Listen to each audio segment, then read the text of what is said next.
សួស្តីបងប្អូននេះជាវីដេអូថ្ងៃទី1នៅទីក្រុងឌូបៃបងប្អូនអាចមើលទេសភាពតាមផ្លូវលេងបណ្ដាសិនបាននៅតាមផ្លូវទីក្រុងគេទំនើបហើយស្អាត clean តែម្ដងជាតំបន់វាលខ្សាច់ទេប៉ុន្តែគេព្យាយាមដាំដើមឈើដាំផ្កានៅតាមដងផ្លូវដើម្បីឲ្យមានអាកាសធាតុត្រជាក់និងបានលម្អទីក្រុងគេឲ្យមានភាពស្រស់ស្អាតផងដែរយើងងាកទៅមើលឡានអីដែលបោះតាមផ្លូវឡានដូចតែយើងមិនដូចក្នុងការផ្សាយសត្វតំណើបអីទេមានតំណើបមានអត់តំណើបដូចតែស្រុកយើងដែរមិនទៅពីធ្វើដំណើរតាមផ្លូវហើយយើងចិត្តដល់ឆ្នេរខ្សាច់នៅតាមសមុទ្រហើយនេះជាសថាគារលំដាប់ផ្កាយ8ដែលល្បីជាងគេនៅឌូបៃមួយយប់ដូចជារាប់ពាន់រាប់ម៉ឺនដុល្លារក៏មានដែរនេះបងប្អូនទេសភាពនៅលើវាលខ្សាច់មាត់សមុទ្រគេមិនស្អាតជាងសមុទ្រយើងណាទេប៉ុន្តែយើងទៅឲ្យឃើញអញ្ចឹងណាទៅដល់ហើយក៏ដាក់ពី3ប៉ុស្តិ៍កវីកវត្តពី3វីដេអូលេងអញ្ចឹងណាហើយក៏មានជាការកាន់ដៃគ្នាតាមមាត់សមុទ្រ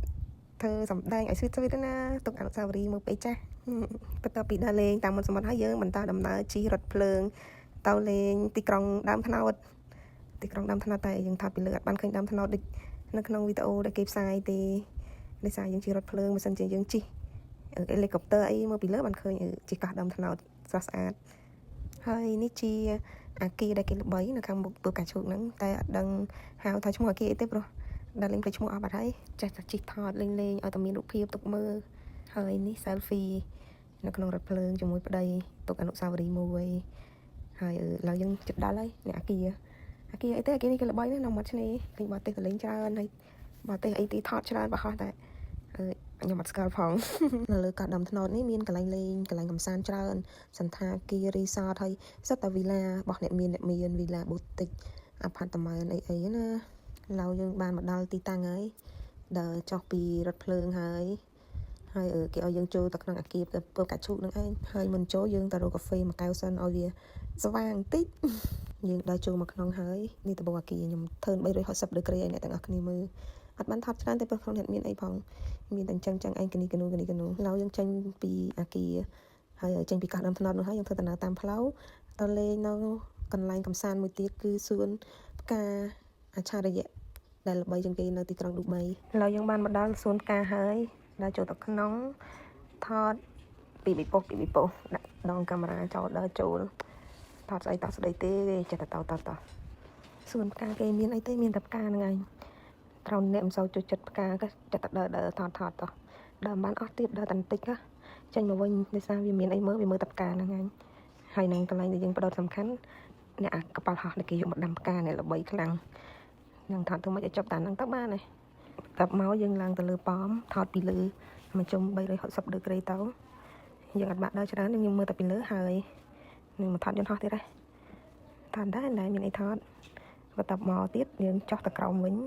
ហើយដើរទៅឡានដើម្បីទៅផ្ទះមុនចេញទៅផ្ទះ selfie ជុំប្តីមកប៉ូសិនជាអនុស្សាវរីយ៍ហើយក៏ឡើងឡានបន្តធ្វើដំណើរទៅកន្លែងមួយទៀតកន្លែងខាងកន្លែង fashion មានកៅអៅមានអីគីឡូគេដើរបង្ហាញម៉ូដយើងមើលហ្នឹងឯងនេះទេសភាពតាមផ្លូវពេលថ្ងៃលិចស្អាតដែរតានៅស្រុកគេមានខ្សែភ្លើងមានអីញ៉ៃថតទៅមានអីស្អាតរបស់គេដែរឡើយយើងបានមកដល់កន្លែង fashion គេហើយមើលគេដើរទៅណាបង្ហាញម៉ូដអាវដើរកវីកវត្តអីតើឲ្យយើងចង់ទិញយើងតម្លាក់ទីតាំងលើកដៃលើកជើងទៅគេយកកៅអៅហ្នឹងឲ្យយើងតែមានបានទិញទេកៅអៅសាក់ថ្លៃសាក់រយពាន់មានលុយណាស់ទិញហើយឡូវគេរំរែកគេហៅយើងអ្នកទៅទស្សនានោះដើរបង្ហាញម៉ូដជាមួយដែរបង្កើតភាពសប្បាយរីករាយឲ្យយើងតាមនឹងឯងអ្នកមើលក៏សប្បាយអ្នករំក៏សប្បាយ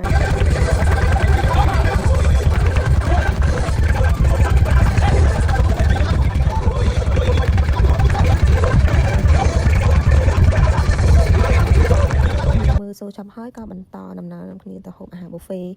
ស៊ុបសាច់អាំង buffet បែបកូរ៉េប៉ុន្តែយើងញ៉ាំនៅក្នុងទីក្រុងឌូបៃអាហារកូរ៉េតែយើងញ៉ាំនៅក្នុងឌូបៃ